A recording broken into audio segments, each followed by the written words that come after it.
안녕하세요. 성공예감 이대호입니다.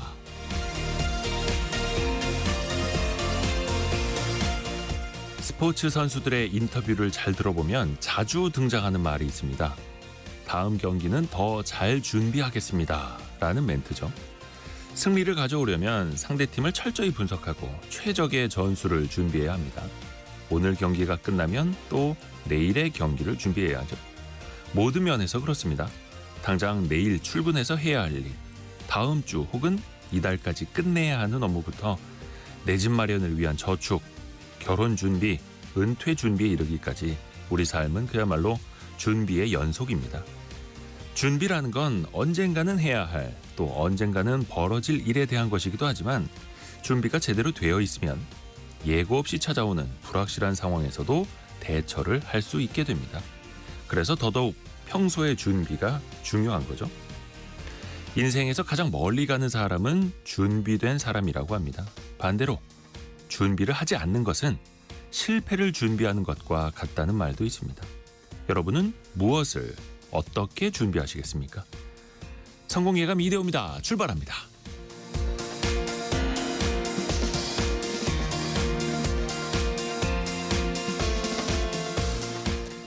안녕하세요. 이대호입니다. 벌써 금요일입니다. 벌써 금요일. 11월 8일 금요일 원탁의 기자들 함께하는 금요일이죠. 미국 연준이 밤사이에 기준금리를 0.25%포인트 한 번 더 낮췄습니다. 그리고 트럼프 대통령의 당선 그 이후에 또 금융시장이 엄청나게 흔들리고 있죠. 사실 흔들리는 건 우리 금융시장이고 미국 증시는 또 사상 최고치 행진을 펼쳐가고 있고요. 금리 인하와 동시에 조금 이제 그 전에 조정받던 금 가격도 반등을 했는데요. 경랑 앞에 서 있는 건지 정말 위기만 있는 건지 기회는 없을지 같이 한번 논의해 보시죠. 지난해 결혼한 부부 10쌍 중에 한 쌍은 외국인과 결혼을 했다고 합니다. 다문화 국가로 성큼 다가서고 있는데 여전히 인식이라든지 정책이라든지 미흡한 부분이 좀 있죠. 다문화 혼인 시대까지 같이 이야기 나눠보시죠. 오늘의 경제상식 퀴즈 또 나갑니다. 오늘은 세 글자가 되겠네요. 정답은 배달의 민족, 쿠팡이츠, 요기요 등의 배달 플랫폼, 또 소상공인이나 점주들, 입점업체들이 상생 협의를 위해서 최종 담판을 벌였습니다. 앞서서 배달 플랫폼들은 매출이 적은 업주에게는 기존보다 낮은 차등된 이것을 적용하겠다고 밝혔고요. 입점업체들은 이것에 대한 상한선 5%를 제시하면서 줄다리기를 이어왔는데요. 어제가 11차 사실상 마지막 회의였습니다. 하지만 최종 결과는 어제 열린 회의였는데 아직까지 나오지 않고 있는데요. 그 결정이 나오는 대로 또 저희는 뉴스로 전달을 해드리겠습니다. 정답은 세 글자인데 임근재님 굿모닝. 저도 굿모닝. 네. 배달료 아니고요. 2121님. 어떤 서비스를 받거나 누군가 이를 대신해 줬을 때 그 대가로 주는 돈을 세 글자로 맞춰주시면 됩니다.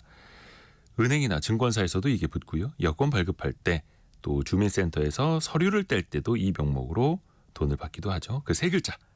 짧은 문자 50원, 긴 문자 100원이 드는 샵 9730 또 KBS 콩으로 올려주셔도 좋고요. 추첨을 통해서 계속해서 다양한 선물 보내드립니다. 원탁의 기자들 스튜디오 유튜브로도 함께 하시죠. 성공예감 이대호입니다. 자주 검색하시면 성공이 가까워집니다.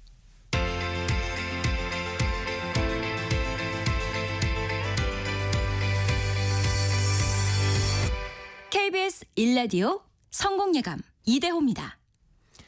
오답이 오늘 많네요. 의외로 대행료, 뭐 배달료 이런 오답이 많은데 뭔가를 좀 제대로 수술을 해야죠. 뭐 금품 수수 뭐 이런 건 아니고 합법적인 합리적인 그 세 글자 보내주시면 됩니다. 자, 원탁의 기자들 만나보시죠. 알고란의 고란 기자, 경제전파사 강예지 에디터, 서울경제신문 송이라 기자 함께합니다. 안녕하세요. 네, 안녕하세요. 최근에 금융시장 볼 때마다 놀랍지 않습니까? 이렇게까지 안 좋을 수 있다니. 아, 그건 우리 시장 얘기예요. 아, 그렇죠. 우리 그렇죠. 시장. 밤사이에도 나스닥은 얼마입니까? 19,200포인트 넘어섰죠. 사상 최고치 네. 행진을 가고 있고 트럼프 당선인의 재집권 이후에 미국 금융시장 엄청나게 이제 환호를 하고 있는데 당장 우리로서는 고민거리가 많아요. 일단 그거부터 따져보죠. 다시 스트롱맨이 돌아온 거고 미국인들이 왜 4년 전에는 선택하지 않았던 트럼프를 이번에는 다시 선택을 했을까? 특히 어떤 좀 경제적인 측면에서 포커스를 두고 이야기해 볼까요? 일단 지금 뭐 아직 개표 중인 데들도 남아 있기는 한데 네. 너무 승리가 이제 확정적이어가지고 승리 선언까지 다 했죠 이제. 네네 끝났는데 러스트벨트라고 하는 우리가 주목했던 지역들 그리고 거기에 이어서 썬벨트 지역들도 이제 모두 승리할 가능성이 높아졌습니다. 이제 경합주라고 하는 7곳 모두에서 공화당과 트럼프가 이제 승리하는 결과로 나타날 것 같고요. 근데 이제 그 트럼프 당선인이 도대체 왜 됐느냐를 두고서는 거의 뭐 CNN이나 이런 데서는 약간 반성 토론회 하듯이 이제 분석을 하더라고요. 그래서 미국을 다시 위대하게라는 이제 그 트럼프 대통령이 2기 집권기에 앞서서 이제 가지고 나온 이 슬로건 이런 것들이 있는데요. 일단은 민주당의 충격과 반성과 함께 이제 BBC가 5가지 이유를 꼽아봤어요. 예. 근데 첫 번째가 경제가 너무 안 좋았다. 물가가 너무 많이 올랐고 지금 현 그 정부에서 물가는 많이 오르고 살기는 퍽퍽해지고 뭐 이런 것들이 영향을 미쳤다. 그리고 연장선상에서 바이든 대통령의 인기가 조금 떨어지지 않았나 이런 분석이 있었고요. 세 번째로는 사회적인 문제를 들고 나왔는데 민주당은 뭐 낙태 이슈 가지고 왔고 트럼프는 이민자 이슈를 또 가지고 나왔죠. 근데 이런 사회적 문제에 사실은 사람들이 생각보다는 관심이 없었다는 그런 분석들이 있더라고요. 그래서 조금 생각보다는 사람들이 더 경제적인 거에 이제 그 자기 어떤 먹거리와 좀 더 연관을 짓는 어떤 그런 성향들이 나타났고 낙태라든지 뭐 이런 어떤 그 사회적으로 좀 중요해 보이는 가치관과 관련된 거는 지금 당장은 먹거리보다는 조금 뒤로 밀리지 않았나 뭐 이런 분석들이고요. 네 번째는 의외로 흑인과 라틴계 유권자들의 외면을 받았다. 아하. 5번째는 트럼프가 과도하게 집중된 관심을 받았기 때문이다. 이렇게 5가지가 나왔습니다. 그렇죠. 뭐 총알도 피해갈 정도로 또 운도 좋고. 근데 어찌됐든 간 이번에 다시 이제 그 선택을 받았는데 우리 입장에서는 조 바이든 행정부 당시에도 미국 증시는 엄청나게 강세였고 물가도 최근에 진정이 되고 있고 그래서 와 미국 경제 정말 최고로 좋은 거 아니야라고 보는데 미국 현지에서는 못 살겠다 바꿔보자 또 이랬을 수도 있는 거고요. 고란 기자는 얼마 전까지 미국에 계셨었잖아요. 네. 그 못 살겠다 바꿔보자의 근간에는 네. 그 아무래도 진짜 살인적인 물가가 있거든요. 제가 지냈던 곳이 캘리포니아예요. 여기는 그냥 뭐 덮어놓고 민주당이거든요. 오. 그럼에도 불구하고 제가 있었을 때 그 트럼프 후보가 그 선거 자금 모금을 위해서 그 지역에 있는 되게 부자 동네에 온 적이 있었어요. 그런데 정말 그 전에 이제 힐러리나 다른 민주당 계열 후보들이 왔을 때보다 더 많은 사람들이 모여서 트럼프를 열광하는 모습이 저는 약간 낯설었는데 캘리포니아에서 원래 살았던 사람들도 굉장히 낯설었다. 아니 공화당 후보가 이렇게까지 인기를 끌다니라고 한 게 제가 그 TV를 보다 보니까 캘리포니아의 평균 월 그 주거 요금이 네. 평균입니다. 평균이 $2,900더라고요. 그럼 2,900달러면 우리나라 돈으로 한 400만 원 정도 되잖아요. 이걸 그냥 평균 월세로 내는 거예요. 그럼 이 월세를 감당하고 그다음에 식품비 같은 걸 감당하고 하려면 최저임금이 그 캘리포니아가 $20인데 그거 최저임금으로도 안 되는 거예요. 그 정도로 살기가 힘들어졌다. 살인적인 물가와 살인적인 임대료 때문에 살기 힘들어진 게 어떻게 보면은 이제 좀 바꿔보자. 조 바이든의 정부 때 이렇게 우리가 힘들었으니까 이번에 바꾸면 뭔가 달라지겠지. 근데 찰리 예. 채플린의 말이 떠오릅니다. 멀리서 보면 희극이고 그쵸. 가까이서 보면 다 비극이고. 이게 2020년도도 어떻게 보면은 트럼프 1기 집권 말이었단 말이죠. 네. 코로나 팬데믹 때. 근데 그때 엄청난 유동성 장치를 했기 때문에 그 다음에 바이든이 집권을 하고 금리가 쭉 올라간 거잖아요. 근데 그거 이제 고통을 그 4년 동안 이제 본 거죠. 겪은 바이든 사람들. 겪을 때. 그래서 저는 이제 그 트럼프 집권 말에 이제 미국에 있었었는데 제가 동부도 역시 그 민주당 텃밭이란 말이죠. 대부분의 동부 지역이.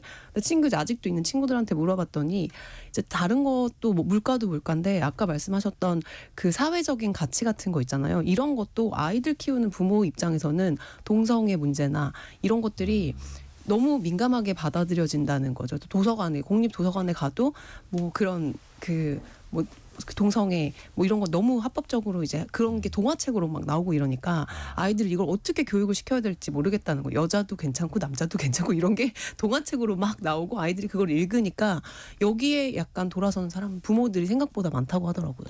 뭐 PC주의라든지 뭐 여러 가지 예. 논쟁거리는 있습니다만 좀 더 이제 경제나 금융 쪽에 조금 더 한번 집중을 해볼게요. 우리는 물론 이제 트럼프가 당선되기 전에도 트럼프 당선 가능성이 높다라고 하면서 미 국채 10년물 금리는 거의 한 4.5%까지 막 계속 올라가지 않았었습니까?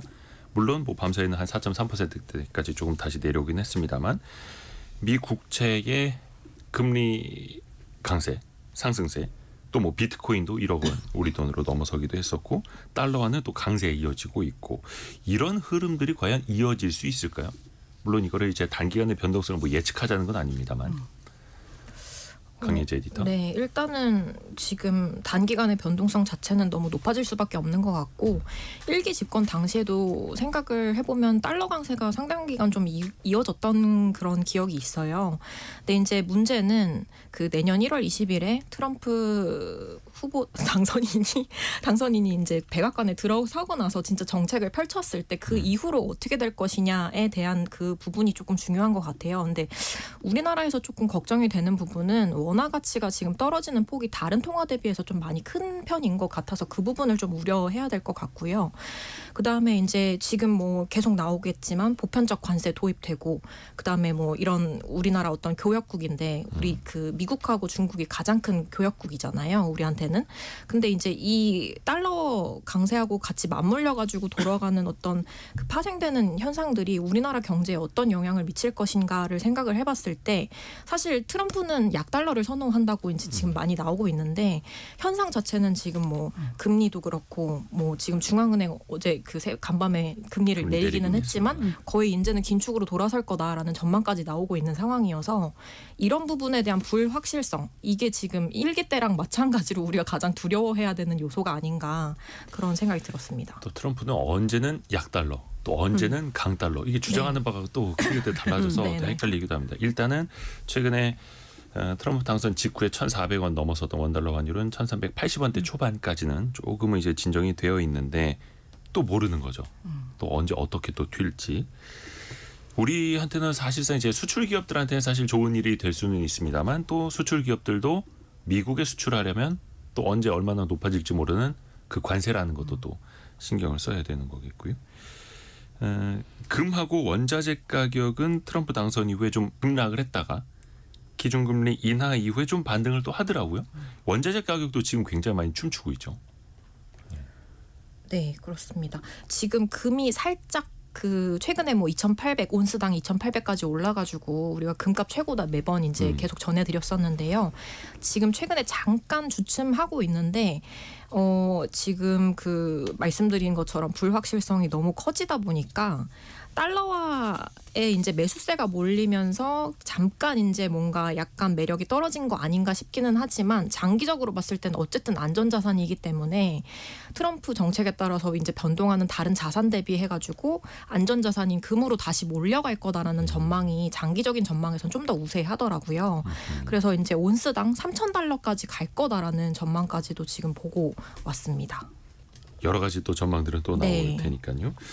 잠깐 아까도 이제 관세 이야기 오늘 좀 띄웠는데 트럼프는 일단 보편 관세 모든 나라의 수입 모든 제품에 대해서 일단 10% 매기고 들어간다. 혹은 20%까지 올린다. 관세를 사랑한다고. 그렇죠. 근데 이제 일각에서는 관세가 그렇게 높아지면은 우리의 수출 경쟁력이 떨어진다라고 보는 측면도 있고 모든 나라 모든 제품에 다 관세가 올라가면은 제로 베이스가 다 똑같은 것 아니냐. 다 출발선은 다 10m 뒤로 가서 똑같이 거기서 출발하는 것 아니냐라는 측면도 있고 또 당장 한미 FTA부터 재협상 아니죠. 제재협상 하자고 나오는 것 아니냐. 또 이런 걱정도 있어요. 어떻게들 보세요? 송일아 기자. 근데 이게 트럼프 말을 항상 완전 100% 믿으면 안 되거든요. 그렇기 때문에 이제 자국 우선주의가 굉장히 확실하잖아요. 그래서 이제 자국 기업들에게 온갖 혜택을 몰아주죠. 법인세 깎아주고 또 소득세 깎아주고 하는 반면에 미국 외 국가에 대해서는 관세를 다 때려서 이제 막겠다는 건데 이렇게 되면은 미국은 정부의 확장 기조로 정부 지출이 늘어나고 또 자국민들 기업들에게는 세금이 깎아주니까 세수가 부족하니 이 모자란 세금을 관세로 지금 메우겠다는 거잖아요. 그럼 당연히 이제 FTA에 해당하는 뭐 우리나라나 이런 기업들에게는 불리할 수밖에 없는 거는 맞는 것 같아요. 뭐 물론 이제 달러 가치가 좀 내려가면은 수출주들한테 유리한 것도 있지만 그래서 저는 이건 좀 업종별로 더 수혜주가 무엇이니 피해주가 무엇이니 이걸 좀 봐야 될 것 같다는 생각이 들더라고요. 어제 또 조선업에 완전히 올랐잖아요. 오늘도 어제 엄청나게 조선 관련주가 폭등을 했죠. 어떤 정말 조선주 20% 급등하고. 콕 집어가지고 한국 조선 필요하다 이렇게 아. 말씀을 하시니까 그런 곳들에 지금 미리미리 투자를 해야 그렇죠. 되는 게 아닌가. 또 윤 대통령과 트럼프 당선인의 네. 통화에서도 조선업에 대한 대화가 있었다고 하고 또 최근에 어떤 기업은 미국의 조선소 작은 걸 또 인수하기도 했었고 그러니까 협력이 또 기대되는 측면들은 있는 거예요. 그렇죠. 대표적으로 조선, 뭐 우주, 방산 등등은 꼽히고 또 반대로 야 이쪽은 정말 엄청난 피해가 예상되겠구나라는 것들도 있지 않습니까? 어떤 쪽으로 좀 생각해 볼 수 있을까요? 뭐 아무래도 고란 기자. 지금 현재 그 바이든 정부 때 여러 가지 보조금을 준다고 해서 미국에 공장을 많이 세웠는데 그 보조금을 당장 받을 수 있냐 마냐 뭐 이런 얘기까지 나오고 있잖아요. 근데 저는 약간 지금 나오는 얘기들이 수출 기업의 어떤 우리가 어쨌든 수출로 먹고 사는 나라다 보니까 어떤 피해가 있을까 이게 관세. 근데 이게 보편적이니까 다 같이 매기니까 이거 우리 기업한테 좋을까 나쁠까 뭐 이런 걸 따지잖아요. 제가 걱정하는 건 어쨌든 간에 그 바이든도 그렇고 트럼프도 그렇고 관세를 매기든 관세를 매기지만 자국 기업한테는 아이가 미국에서 사업하는 한테는 깎아주잖아요. 법인세를. 그렇다는 얘기는 다 미국에서 해라라는 거잖아요. 공장 세워라. 네, 다 들어와서 미국에서. 해라. 미국에서 뭔가 일자리 만들고 미국에서 해라 이건데 그렇게 돼서 만약에 우리 기업들이 미국에 가서 뭘 하고 뭐 하면 우리 기업 자체의 수익성은 좋아질지 모르겠는데 저는 그게 걱정이에요. 그럼 내수는 우리는 우리나라는 우리는 뭐 일자리. 먹고 살지? 우리 일자리는 뭐가 되지? 라는 부분 때문에 트럼프가 이제 1기 때는 아메리카 퍼스트였다고 하면 지금은 아메리카 온리라는 표현을 쓰더라고요.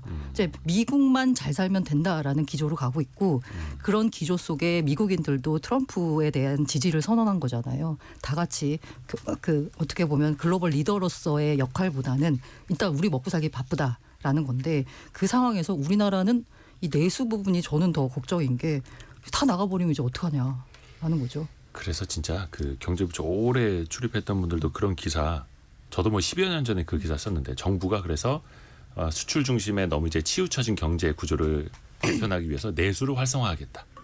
내수를 키우겠다라고 했으나 사실 그게 쉽지 않아요. 맞아요. 내수가 좋았으면 지금 뭐 우리 청취자분들도 느끼시겠지만 자영업 경계 이렇게 힘들지는 않았을 거고 뭔가 대안이 당장은 나오기도 힘들다는 게 더 어려운 거죠. 저는 그 2016년에 이제 우리가 가장 많이 했던 얘기 중에 하나가 고래 싸움에 새우등 터진다라는 표현이었거든요. 미중 갈등 불거졌을 때.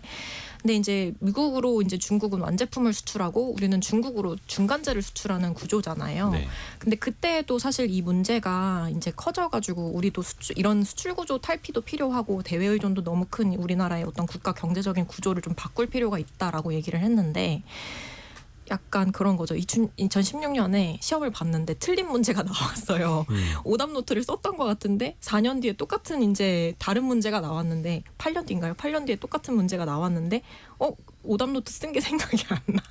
제대로 뭔가 내가 대응을 할 수 있나. 지금 이 부분을 다시 좀 살펴볼 필요가 있는 것 같아요. 우리가 정말 그때 당시에 반성하고 좀 이걸 바꿔야 된다라고 했던 전략들이 지금 와서 어떻게 변화가 되었나. 우리는 거기서 얼마나 벗어났나. 그런 거 한번 살펴볼 필요 있습니다. 기업들도 그래서 어느 쪽에 어떤 라인이 있는가 인맥이 있는가 사실 그것도 총동원들을 하는데 과연 그럼 우리는 국가적으로 트럼프 2기 집권 시대를 과연 잘 준비하고 있었을까? 라는 이야기도 좀 합니다. 물론 이제 윤 대통령은 최근에 이야기하기로는 이름은 생각이 안 나는데 트럼프 굉장히 친한 상원 의원 뭐 이렇게 몇 명들이 얼마 전에 우리나라 왔을 때 그 부부 동반으로 뭐 식사도 접대하고 이렇게 해서 뭐 나름대로 또 준비나 대책을 또 세워뒀다 이야기는 했습니다만 이게 현실로 뭔가를 좀 보여줘야 되는 거죠 사실상. 그렇습니다.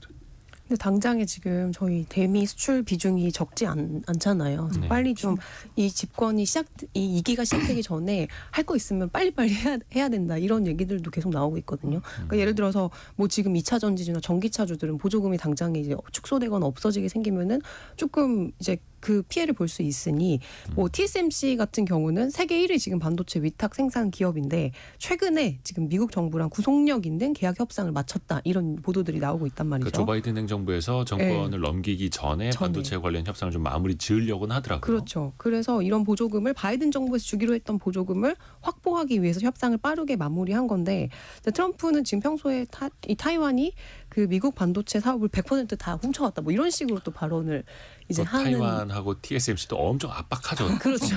그러니까 이제 우리도 지금 빨리 수출 기업들이 좀 이런 거 받을 거 있으면 빨리빨리 다 받고 이게 좀 급하게 대비를 그래도 해야 되는 거 아닌가 그런 생각이 드네요. 물론 트럼프라면 전임 대통령이 도장 찍은 걸 다 지워버릴 수 있는 인물이기는 합니다만 항상 어떤 언어로서 화술로서 상대를 압박해놓고 협상에서 가장 유리한 위치를 또 점하기도 하고 그게 또 TSMC에게도 그렇게 가하고 있는데 뭐 삼성을 비롯한 하이닉스를 비롯한 우리나라에게도 또 오지 말란 법이 또 없는 거고요.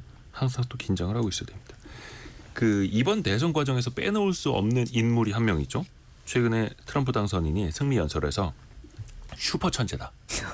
대단한 사람이다. 훌륭한 인물이다. 지켜 세웠습니다. 일론 머스크를 빼놓을 수가 없죠. 캐릭터가 좀 비슷한 것 같아요. 뭔가 캐릭터. SNS에 자기 의견을 네, 그냥 막 말 올릴 많고 수 글 있고 많고 조심하지 않고 그냥 바로 이제 뭔가 그냥 뭐랄까요 생각나는 대로 내뱉는 그런 스타일. 근데 또 그만큼 어떤 능력도 있고 네. 예, 위치도 있고 힘도 재력도 있고. 있고. 근데 일론 머스크가 어찌 보면 최고의 수혜 아닙니까? 최근에 엄청나죠. 테슬라 네. 주가가 폭등을 하면서 네, 엄청나죠. 아니 그게 이제 뭐라고 해야 되나 그 왜 많이 보셨는지 모르겠는데 그 매그니피센트 세븐이라는 미국의 빅테크 기업 7곳이 어느 당에다가 선거 자금을 많이 이제 냈냐를 보는데 대체로 민주당 쪽에 그 자금을 많이 댔어요. 그런데 유일하게 테슬라만 빨간색으로 공화당 100%. 공화당에만 전적으로 밀어줬거든요. 왜냐하면 다른 기업들 같은 경우에는 일종의 약간 이렇게 뭔가 균형을 취해서 리스크 해지 전략을 취한 건데 그렇죠. 머스크는 정말 이거 아니면 안 된다 식으로 이제 한 거거든요. 근데 굉장히 머스크가 전략을 잘 짰다고 해야 되나? 이게 만약에 해리스가 됐어도 해리스 그러니까 민주당 정부가 추진하는 것 자체가 친환경에다가 전기차에 대해서 좀 밀어주는 분위기잖아요. 근데 머스크는 전기차 회사예요. 그렇기 때문에 뭔가 수혜를 받을 수 있어요. 해리스가 돼도. 근데 이제 만약에 트럼프가 됐을 때는 전기차 기업으로서의 수혜는 없지만 그 테슬라를 전기차 회사가 아니라 AI 회사라고 이제는 말하는 것들도 많거든요. 그 AI 자율주행을 했을 때 가장 큰 장벽이 뭐였냐면 규제였거든요. 기술보다는. 근데 그 규제 부분에 있어서 본인이 직접 행정부에 들어가서 규제를 풀 수도 있고 그리고 공화당 정부 자체가 트럼프 행정부 자체가 이 규제에 대해서는 좀 완화해주는 좀 느슨하게 가는 조치이기 때문에 게다가 이제 중국과의 대결에서 보자면 중국을 어떻게 보면 틀어쥐고 있는 상황이기 때문에 테슬라가 더 발전할 수 있는 한 단계 더 도약할 수 있는 테슬라의 사업에는 그러니까 머스크의 사업에는 완전히 도움되는 지금 결과가 나온 거죠. 신승원님이 그 슈퍼 천재가 돈을 주고 표를 대놓고 사다니 대단한 것 같아요.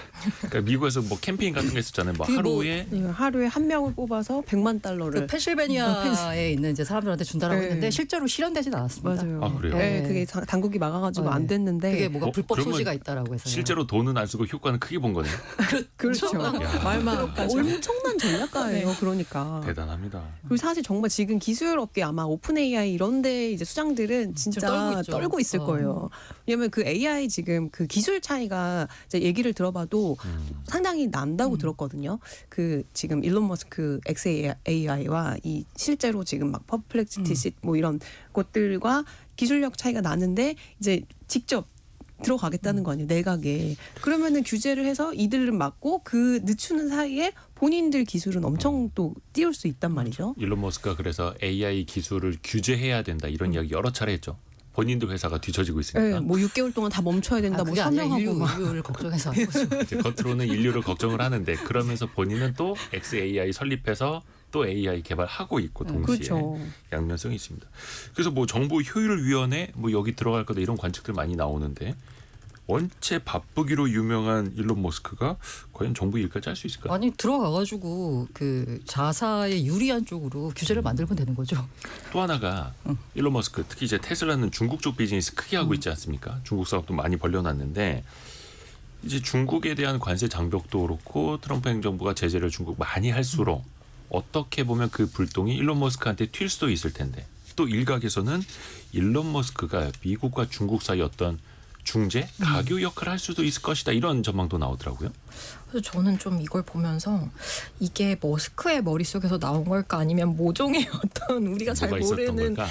보이지 않는 물밑 협상이 있어가지고 이런 자리에 올라서 지금 그렇게 된 걸까라고 이제 음모론을 제기가 해볼 수 있지 않나라는 생각을 하게 됐는데 사실 이 테슬라가 생산하는 이 전기차 절반이 중국에서 팔리고 있잖아요. 그리고 중국도 그 머스크한테 굉장한 특혜들을 많이 줬거든요. 예를 들어서 이제 외국 기업 같은 경우에 중국에 가면은 지분 50% 넘을 수가 없는데 이 사람은 외국인 지분 최초로 100%를 허가를 받은 사람이에요. 그리고 이제 뭐 로보택시 같은 자율주행차 이런 면허도 중국이 이제 먼저 내줄 정도로 굉장히 어떻게 보면은 그 시진핑 주석하고 굉장히 머스크를 같이 이제 요즘 비교하는 기사들이 나오고 있는데 외신에서 그만큼 중국과 가깝고 친중국적인 성향을 가진 기업인이다. 근데 그 사람을 지금 굉장히 뭐랄까 트럼프 대통령의 옆자리에 앉히려는 어떤 그런 움직임들이 나타나고 있기 때문에 사실 중국의 목소리나 입장들이 머스크라는 사람을 통해서 그 미국 정부와 트럼프 대통령한테 들어갈 수 있는 충분한 여지가 있는 셈이죠.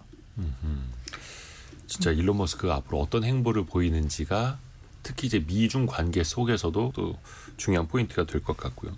어저께 그 다들 국가 정상 간에 통화하고 했잖아요. 네네. 어제 시진핑 주석도 이제 도널드 트럼프 이제 당선인이랑 통화를 했는데 이때 시 주석이 한 얘기가 좀 의미심장했어요. 그러니까 역사는 우리에게 미국과 중국이 협력하면 모두에게 이롭고 싸우면 모두가 다친다. 이런 얘기를 했거든요. 근데 이게 어떤 의도인지는 뭐 해석이 분분하지만 그 가운데서 일론 머스크가 좀 역할을 하지 않을까? 어떤 좋든 나쁘든 뭔가에 끼어 있지 않을까? 그런 근데 생각이 이제 드네요. 큰 흐름에서는 네. 패권 경쟁이기도 하고 중국이 미국의 이제 어깨 이상으로는 크지 못하도록 견제하는 건 큰 흐름 속에 당연히 있는 거고, 근데 또 실질적으로는 트럼프도 비즈니스맨으로서 미국의 농산물을 많이 판매한다든가 무역 측에서 더 유리한 입지를 또 점하려고 할 테고요. 이 이야기도 또 하나 해야 되는데 밤사이에 미국 연준이 기준금리를 0.25%포인트 인하를 했습니다. 물론 이거는 다 예상이 되었던 네. 금리 인하인데 또 하나 포인트가 있었어요. 파월 의장 물러날 거냐? 누가 또 질문을 했더라고요. 물러나실 겁니까? 안 물러나지라고. 사실 파월 의장이 트럼프한테도 압박을 좀 많이 받았었잖아요. 그 아, 전에도. 그럼요. 그 강수기죠. 트럼프가 계속 이렇게 뭔가 그 원래 중앙은행은 독립적이어야 하잖아요. 그렇죠. 그럼에도 불구하고 계속 이게 정치적인 영향력을 행사하려고 했었죠. 그 부분에 대해서 그 중앙은행장들은 항상 겉으로는 독립적인 듯한데 속으로는 굉장히 약간 떨린다고 해야 되나? 그런 식으로 대응하는 듯한 모습인데 어쨌든 파월도 임기가 보장된 중앙은행 총재입니다. 때문에 26년까지 자기 임기를 다 할 거다. 1년 반 정도 남았어요. 네네. 우리나라도 이달 28일이죠. 얼마 안 남았습니다만 올해 마지막 금통위가 열립니다. 물론 이제 10월에 한번 낮추기는 했습니다만 집값은 좀 진정되는 흐름이기도 하고 한미 간의 금리 차이도 좀 축소가 됐고 이번에는 어떨까요? 11월 특히 이제 마지막 금통위는 올해. 저는 약간 내리기가 쉽지 않을 게 지금까지 이제 금리 결정할 때 가계부채 문제에 대해서 가장 최우선으로 봤다면 지난번 그 이창용 총재도 말을 했는데 이제는 이제 환율도 약간 문제가 됐어요. 지금 이 상황에서 속도를 맞춰서 같이 내리다가는 환율이 더 춤출 수가 있기 때문에 환율이 발목을 잡아서 더 내리기는 쉽지 않지 않을까라는 생각이 듭니다. 고려 요인이 너무 많습니다. 네. 머리 아플 것 같아요. 그러니까 물가만 사실은 봐야 하는 거기는 한데 물가 주변의 집값도 봐야 되고 환율도 봐야 되고 더 어렵습니다. 이거는 그래서 한국은행 금통위 그 전후로도 저희가 계속해서 한번 또 짚어보겠습니다. 그 어쨌든 저는 예. 약간 트럼프가 되고 트럼프 이제 내각이 이제 구성이 되고 이걸 보면서 그런 얘기를 하더라고요. 이제는 US 기업이다, 미국. 주식회사다라고 해서 트럼프가 CEO고 JD 벤스가 CSO 그리고 그 머스크가 TCTO 이런 식으로 지금 미국이 구성돼 가고 있는데 그 와중에 과연 우리는 어떻게 하고 있나를 생각을 해봐야 된다라는 얘기들이 나왔는데요. 진짜 이렇게 미국이 주식회사 기업 체제를 운영하면서 국가를 기업으로 운영하는 이 시음에 우리는 과연 어떻게 해야 될지를 한번 다시 생각해봐야 되지 않을까. 좋습니다. 또 많은 분들이 그 의견도 보내주시고 경제상식 퀴즈 정답도 보내주고 계시는데요. 퀴즈 한 번 더 내드리고 두 번째 이슈로 넘어갈게요. 세 글자입니다. 정답은 어떤 일을 대신 해주는 대가로 집을 받는 돈, 어떤 일을 대신 맡기는 대가로 집을 하는 돈이기도 하죠. 그 배달 플랫폼하고 입점업체들이 상생안을 두고 논의하는 그 핵심 쟁점이 바로 이겁니다. 이 유를 얼마로 할 거냐. 중개만 했을 뿐인데 10% 가까운 이걸 떼가는 거 너무 과한 거 아니냐 이게 점주들의 주장이기도 하죠.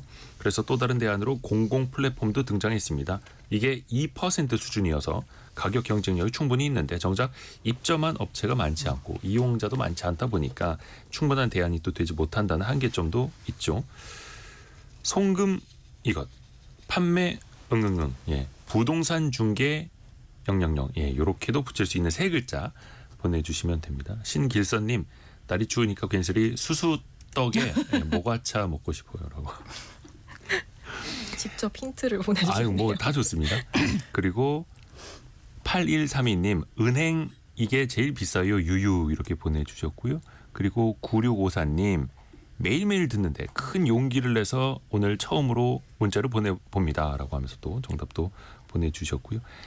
9840님, 자영업하는 친구가 힘들어하더라고요 라고 또 보내주셨고, 1506님, 옛날 중국집에서 오토바이로 직접 배달하던 그때가 그립네요 라고.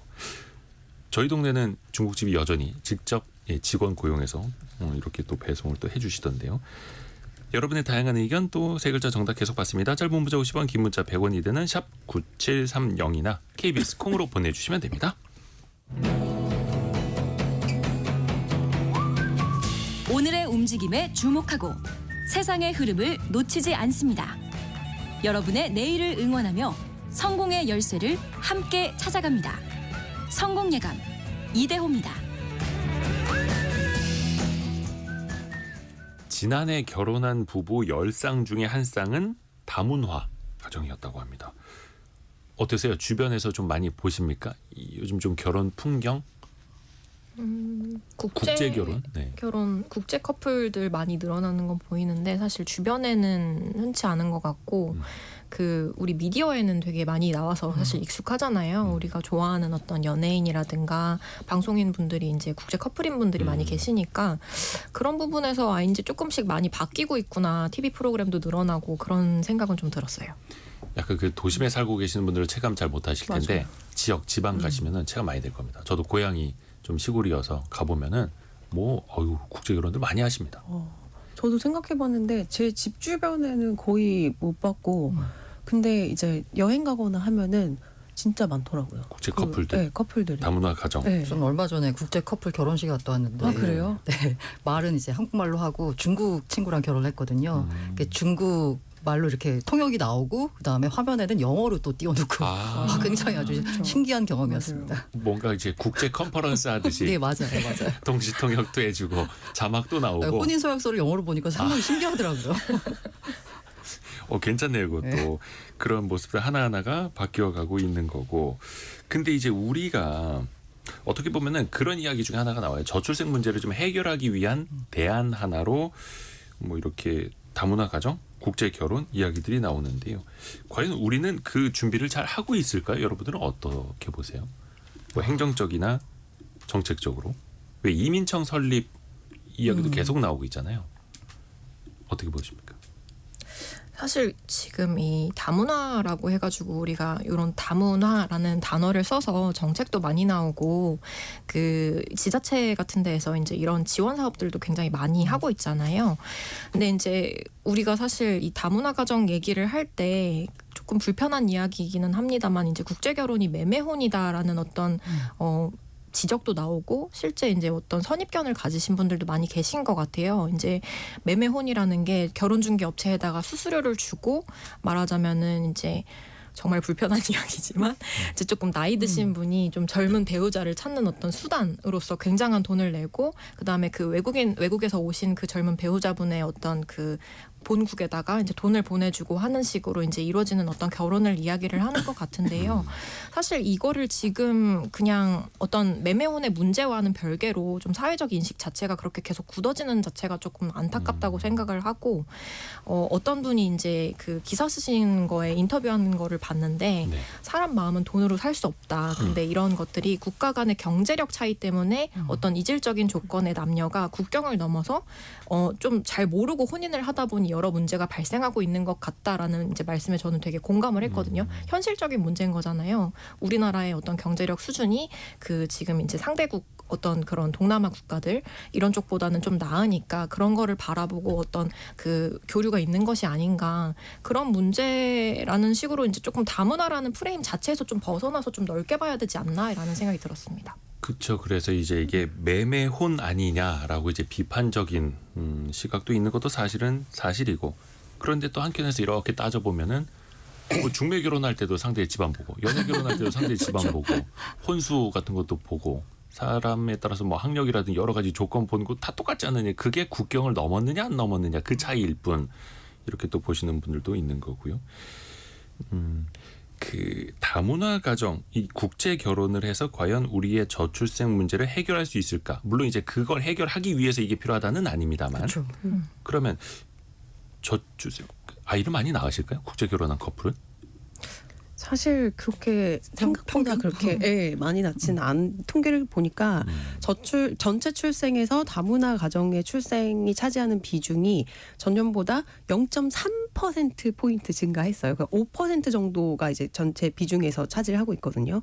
근데 이거는 늘어난 것처럼 보이는 게 전체 출생아가 같은 기간에 거의 8%가량 감소를 했기 때문에 이 다문화 출생아가 상대적으로 덜 줄어서 비중이 늘어난 것처럼 보이는 거고요. 뜯어보면은 다문화 가정 출생아 수만 놓고 본다면 역시 감소세입니다.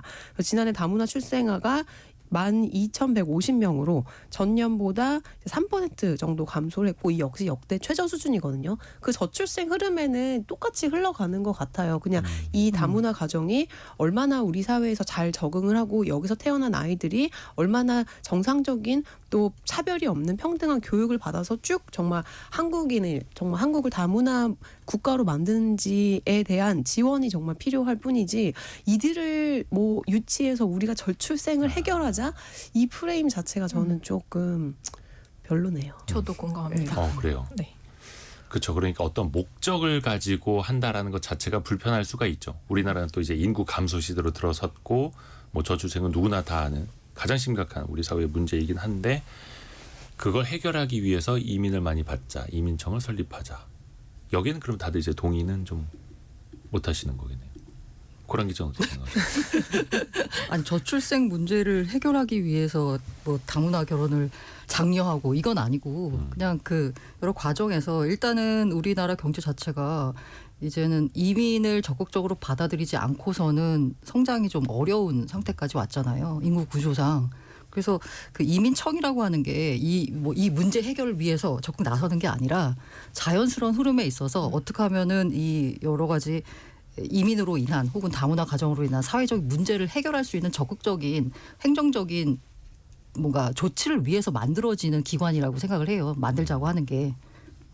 그 선후 관계가 약간 틀렸다고 생각합니다. 그리고 또 이제 뭐 서구 선진국들을 보면은 이민 정책을 펼쳐서 이민자들이 많이 들어왔을 때 또 사회적인 혼란이 좀 일어나기도 맞아요. 그 하잖아요. 부분에 대한 그 해석 그 조치가 필요하다고 생각하는데, 지금 다문화 결혼에 있어서 다문화 출생에서도 문제가 저는 뭐라고 생각하냐면 결혼에만 초점을 맞춘 것 같아요. 결혼과 출생. 그 이후에 이들이 어떻게 우리 사회에 적응해 나갈지에 대한 지원 부분은 상대적으로 더 소홀한 거 아닌가. 근데 더 중요한 거는 이들이 들어와서 실제로 어떻게 잘 적응해 나가는가에 대한 지원이 더 많이 이루어져야 된다라고 보고 있거든요. 그런데 일단 들어오게 하는데 뭔가 온갖 자원을 다 집중을 하고, 들어온 다음은 그냥 들어왔으니까 끝. 이런 느낌이거든요. 그리고 또 상대적으로 이민자가 늘어나서 생기는 사회적 혼란 중에서는 그래도 결혼 이민은 조금 더 나은 편이죠. 가정을 꾸리는 거니까. 그렇죠. 국내에서. 한정남님이 저희 둘째가 다니는 지역 아동센터의 또래 친구들 9명 중에 6명이 다문화 가정입니다. 강동구에 다문화 엄청 많아요 보내주셨고, 2968님 저는 형부가 프랑스인이에요. 얼마 전 9월에 언니가 쌍둥이를 낳았는데 축하해 주세요. 이렇게 또 보내주셨어요. 축하드립니다. 축하드립니다. 근데 우리 주변에서 이제는 그냥 일상이 되어버렸고 되게 이제 자연스러운 상황이 되어 있었고, 아까 유성환 님인가요? 오히려 이제는 다문화 가정에 대한 혜택 주는 걸 오히려 없애야 되는 시대 아니냐, 이렇게 또 반문을 주시기도 했네요. 오히려 더 많아질수록. 그렇죠? 다문화 가정에서의 어떤 현실적인 고충 같은 거는 그래도 있지 않을까요? 아직까지? 그 이제 계속 우리가 아까 결혼이라는 프레임만 찾아보지 말자라고 말씀을 이제 나눴잖아요. 실제로 직업 때문에 한국으로 오시는 분들도 많이 계시고, 그러니까 일자리 때문에 오신다든가, 뭐 우리가 사실 아메리칸 드림을 쫓아서 이민 간다라는 표현들 많이 하고 실제 이민자의 나라라고도 이제 미국을 칭하기도 그렇죠. 하잖아요. 물론 역사적으로나 문화적인 배경이 우리랑은 지금 어떤 우리가 지금 뭐 저출생이나 이런 이야기들을 나눴지만 그런 거랑은 굉장히 다르기는 하지만 미국에서도 사실 이민자들이 더 이렇게 자연스럽게 사회에 이제 흡수돼가지고 같이 살아가는 구성원으로서 가는 문제들은 사실 지금도 일어나고 있는 거고, 그런 프레임에서, 그런 프레임이라는 단어가 별로예요. 그런 관점에서 이제 생각을 해봐야 되는 것들이, 이제 다문화 가정이라고 했을 때 꼭 매매혼이나 뭐 이런 거를 통해서 국내에서 살고 있는 분들뿐만 아니라 일자리, 뭐 코리안 드림 내지는 어떤 케이팝이 좋아서 오신 유학생분들, 굉장히 많은 다양한 구성원들이 있거든요. 이제 그분들이 한국 사회에서 어떻게 하면 더 잘 적응해가지고 우리 같이 으쌰으쌰 해가지고 잘 살아보고, 그게 이제 장기적으로 봤을 때 우리나라 성장에도 도움이 될 수 있는가, 이렇게 조금 넓게 봤으면 좋겠습니다. 성은실님이 전방위적으로 차별이 없어져야 살기 좋은 나라가 됩니다. 이렇게 보내주셨는데, 사실 이제 저 어릴 적만 해도 다문화 가정에서 태어난 아이나 이러면 외모가 좀 특이하잖아요. 정말로 시선이 많이 가고 때로는 놀림이 되기도 했었는데, 그때는 이제 좀 인식이 많이 부족했었고, 근데 지금은 또 원체 많고 일반적이다 보니까 그런 인식들이 많이 사라진 것 같습니다. 인식이 많이 사라졌다고 해도 사실 저부터도 약간 딱 보면은 뭔가 그런 걸 갖게 돼요. 그래서 저는 약간 이게 의식적으로 노력해야 된다고 생각해요. 아, 오히려 더. 네, 더. 맞아요. 그냥 보면 약간 약간 좀 뭔가 부담스럽고 약간 좀 꺼리게 되고 이런 건데, 오히려 더 의식적으로 똑같은 우리 사회의 일원이다라고 생각하고 의식적으로 노력해야 된다고 생각해요. 그리고 또 그 다문화 가정 친구들과 함께 배우고 커 나가는 우리 어린 친구들, 젊은 세대들은 인식이 훨씬 더 다를 수가 있어요. 저희 막내의 맞아요. 친구가 이제 중국 분들의 자손이긴 한데 굉장히 좋아합니다. 그 친구 집이 마라탕 집을 해서 그렇죠. 저희 막내가 그 친구 굉장히 좋아합니다. 해서 또 함께 사는 사회, 또 따뜻한 사회 계속 같이 갖고 나가 보시죠. 오늘 알고란의 고란 기자, 서울경제신문 송일아 기자, 경제전파사 강예지 에디터 함께했습니다. 고맙습니다. 네, 감사합니다.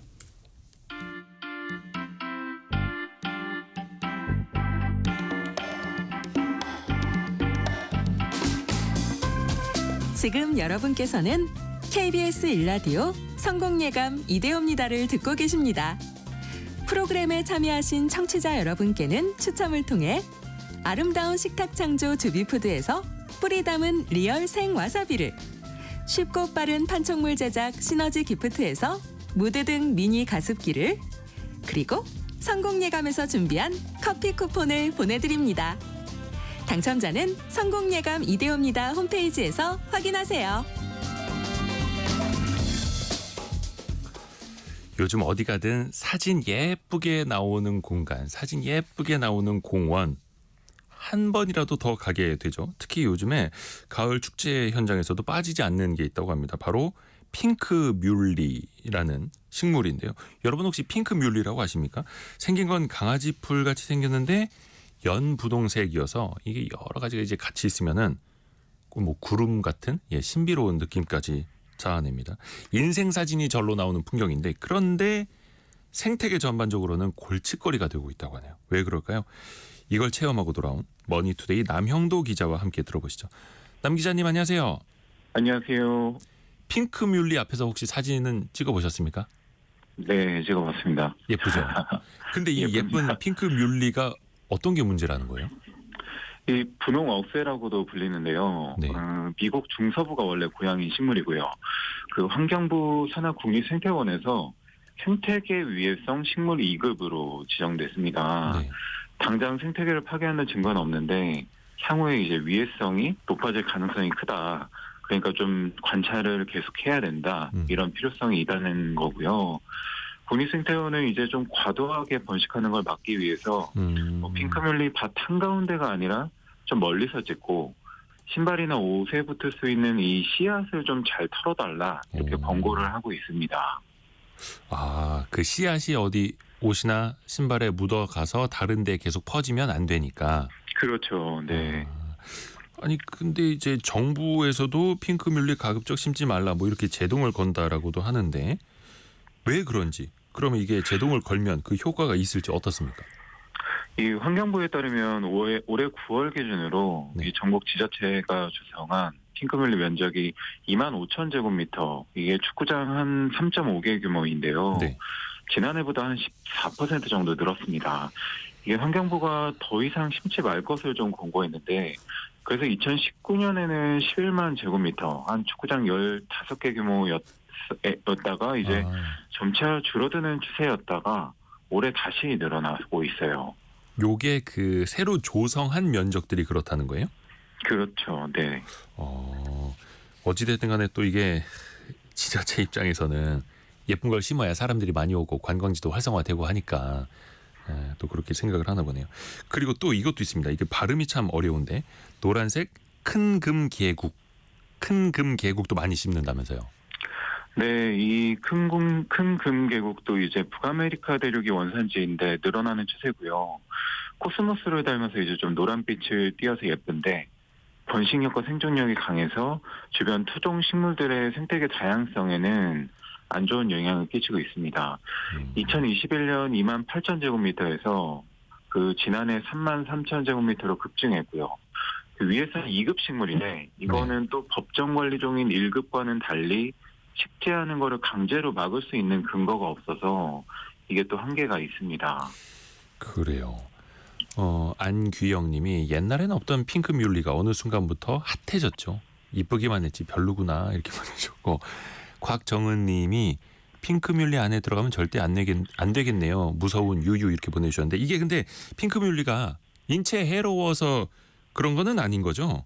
네, 그런 건 아닙니다. 인체에 해로워서가 아니라 그게 너무 많이 퍼지면 생태계를 이제 교란시킬 수 있다. 다른 식물들 대신에 이게 면적을 너무 많이 차지해 버릴 수 있다. 이런 측면인 거죠. 네, 맞습니다. 이것도 이제 너무 크게 오해하시면 안 되니까. 근데 지자체 입장에서는 생태계에 악영향을 준다 하더라도 또 이걸 계속 심을 수밖에 없는 거예요. 계속. 뭐 당연히 많이 심어져 있으면 예쁘고 예쁘면 SNS 인기 장소가 되고 사람들이 몰리잖아요. 그렇죠. 그러면은 이제 관광객 유치를 하면 또 주변 상권이 좋아지고 경제적인 효과가 있다는 건데요. 근데 다만 이제 여기저기 비슷한 식물을 심고 너무 단기적으로 관광객을 불러 모으기에 급한 정책이 아니냐 이런 지적도 나오고 있습니다. 그렇죠. 당장 뭐 공무원분들도 뭔가 좀 아이디어 내봅시다. 그러면 요즘에 인별그램에서 이런 게 핫한데요. 막 이렇게 또 아이디어 될 수밖에 없고. 어떻게 보면은 인간이 조성하는 자연이잖아요. 조성하는 자연이 역설적으로 자연스럽지는 않을 수밖에 없는 거고요. 그렇죠. 그러니까 우리에게 사실 익숙한 자연이 생각해보면 이런 모습이잖아요. 뭐 핑크뮬리로만 온통 넘실대는 분홍 물결의 밭이라던가 아니면 뭐 메타세콰이어 나무가 일정한 거리를 유지한 채 뭐 가지런히 이어져 있다던가 뭐 은행나무만으로 이루어진 숲이라든가 이렇게 하나로만 통일되고 좀 반복되는 자연을 좀 좋아하는데 그렇죠. 진짜 자연은 사실 좀 생물 다양성이 자연스럽게 좀 어우러진 모습이거든요. 뭐 나뭇가지랑 다른 나뭇가지가 뭐 뒤엉켜 있고 수풀이 뭐 사람 키 높이만큼 자라 있기도 하고 그 안에서 이제 좀 다양한 생명들이 살아가는 뭐 아마존의 그런 자연의 모습을 생각하시면 될 것 같습니다. 진짜 자연스러운 게 자연인데 부자연스러운 자연을 인공적으로 우리가 만들고 있네요. 메타세콰이어 나무 줄 쫙 맞춰서 이렇게 펼쳐져 있으면 너무 멋있는데 근데 그렇죠. 그거는 인위적인 자연이다라는 거고요. 1920님도 금계국은 정말 잘 퍼집니다. 핑크뮬리는 경험상 실제로는 잘 퍼지지 않는 것 같아요. 뭐 이렇게도 의견을 주셨는데요. 생물 다양성이 그래서 참 중요하기도 한데 다양성이 사라지면 결국 어떤 문제까지 가져올까요? 생물 다양성이 불균형이 되면 같은 곳이나 이제 같은 곳에 같은 곡물, 같은 작물을 심고 네. 이 인간 기준에서 좀 바라는 형질을 얻기 위해서 이제 동물도 한데 넣고 약간 복제 수준에 가깝게 좀 유전자 다양성이 결여된 상태로 만드는데요. 이럴 경우에는 한 마리가 질병에 걸리면 다 같이 취약해서 좀 걸리게 되는 측면이 있습니다. 그러면 이제 코로나19 같은 면역력을 갖고 있지 않은 질병이 또 전 세계로 확산되는 팬데믹이 주기적으로 반복될 위험성이 있고요. 야생동물 몸에 붙어서 살던 바이러스가 인간이나 혹은 인간이 기르는 동물에게 이동할 확률도 좀 높아지는 거죠. 그래요. 곽정은님은 잠깐의 즐거움 때문에 자연에 피해를 주는 건 하지 않아야겠네요. 오히려 자연에 필요한 걸 심어야겠죠라고 의견도 주셨고, 김나경님이 경주 첨성대는 아직 심더라고요. 부산 을숙도는 다 없앴어요. 그리고 대구 불로동 고분군에도 큰 금 계곡 다 없앴고요. 여행 많이 다니시나 보네요. 볼 것에 대해서 많이 또 알려주셨습니다. 그러면 이거를 이제 개인이나 혹은 기업 차원에서는 이거 어디서 어떻게 해법을 찾으면 좋을까요? 개인으로서는 자연의 생물 다양성이 있다는 걸 이제 좀 잘 이해하고 존중할 필요가 있고요. 네. 사람이 어떤 사례가 있었냐면 DMZ 이제 비무장지대에 네. 70년 동안 출입하지 않으니까 이 철새들, 겨울 철새, 두루미 같은 철새들이 엄청 찾아오고 다양한 생물이 사는 선택지가 됐어요. 이게 그리고 기업도 ESG 이제 환경 사회 경영 구조라고 하죠. 그걸 관통하는 핵심 개념이 사실은 다양성인데요. 경영 구조는 다양한 사람들이 들어와서 의사결정에 참여하라는 거고, 사회는 우리 사회 다양성에 기업도 참여하라는 거고, 환경은 당연히 이제 생물 다양성 이슈가 포함되어 있잖아요. 그렇죠. 그러니까 기업이 바뀌면 상당히 빠른 속도로 사회가 바뀔 수 있다. 이런 부분을 좀 같이 생각했으면 좋겠고요. 이 고 박경리 소설가님이 이런 말씀을 하셨대요. 예. 우리 원금은 건드리지 말고 네. 이자만 갖고 좀 잘 살아봅시다. 이런 네. 말씀을 하셨는데, 더는 좀 자연을 훼손하지 않고 후손들에게 잘 물려줘야지만 그들도 누릴 수 있을 거다. 이런 이야기였습니다. 자연을 자연스럽게, 그렇죠. 그리고 사람도 사실 생각도 성향도 다른 사람들이 함께 어우러져서 살아야 더 건강한 사회가 되는 것처럼 자연도 마찬가지인 것 같습니다. 오늘도 생각해 볼 거리를 같이 이제 이야기해 주신 머니투데이 남영도 기자였습니다. 고맙습니다. 감사합니다. 감사합니다. 8186님, 몇 년 전 핑크 뮬리를 이제 코스모스 대신 심어서 저는 별로였는데 다시 그 자리에 핑크 뮬리 대신 코스모스가 돌아와서 좋았어요라고 또 의견도 주셨네요. 1부 마칠 시간이고요. 저희가 2부에서는요. 코로나를 비롯해서 우리 삶을 바꿨던 질병들, 그 질병의 역사, 또 질병에 우리는 어떻게 대처해 왔는지 의학의 역사 속으로 재미있게 떠나봅니다. 잠시 뉴스 들으시고요. 10시 5분에 금방 다시 뵙겠습니다.